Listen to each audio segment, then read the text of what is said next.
xayral jasaaw mu naa daaray ka awlaak fahlam bi annaka indi soori lan abadan wa saakir uka fi dunya wa uxraak fadum ala sidqi wal ixlaasi mujtahidan fi sirri wal jahri kay tan mooma siyaak ndigal boo ko jotee da ngay aw ca bàkku ka la ko jox mbokki jullit yi mbokki taalibe yi ñoo ngi leen di ziar di nuyu ñëpp di ziar it suñu sang yu baax yi toog di ziar it saa baay Omar Mbeng ak saa baay Mbënd mi nga xam ne ndigal li ci moom la jaar mu yekk ko ci man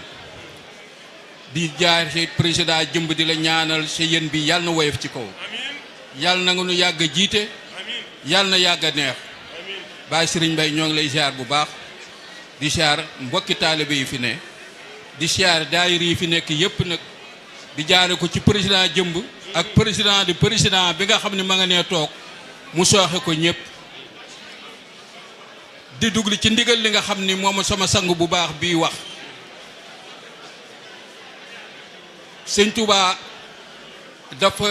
gas ba mu àgg ci cooncoom mu woos maam Cheikh Ibrahima Sarr Njaañ xamal ni ko dey ndoxum sam-sam gane si na ma fii ci Touba kon nag gas leen ko ba jot ndox mi bu ngeen ci jotee jox naa leen ko ndigal bu nga fee ngeen tànk ci ndox mi indil ma ko ba loolu wéyee ba mu fi jógee sëñ Fallou Mbacke woowaat maam Cheikh Serigne Sarr di waajuru sëñ Mamoun Sarr mii ni ko dama bëgg nga yeesalaat ay nu rahmati defar ko ba mu taara ba mu gën a baax yàkkaliwaat teen bi ba ndox mi gën a bari bor ba jàllee mu woo sëñ Abdoulaye woo Cheikh Bassirou Sarr jaamu Serigne Touba ni ko ay nu laa bëgg ñu yeesalaat ko defar ko ba mu méngoog jamono ba dara dootu fa manqué waaye nag tey ndigal daa wàcc ci sunu sang bu baax bii di Cheikh Mamoun Sarr sëñ Mountakha Mbacké moo ko woo ba mu ñëw ndigal lam joxoon maam Cheikh Ibrahima Sarr jox ko maam Cheikh Serigne Sarr ay waajuram jox ko Cheikh Bassirou Sarr jaamu sëñ Touba ndigal loolu ak ci sëñ Mamoun Sarr mii tey mu bëgg mu liggéeyalaat aynu ba mu gën a rafet gën a taaru gën a nekk jamono ba dara dootu fa manqué mais sang bi Sarr nag daa baax mu ni da koo bëgg a mbokk ak mbokki taalibe yépp ñépp jëriñu ci moo tax sax mu koy wax fii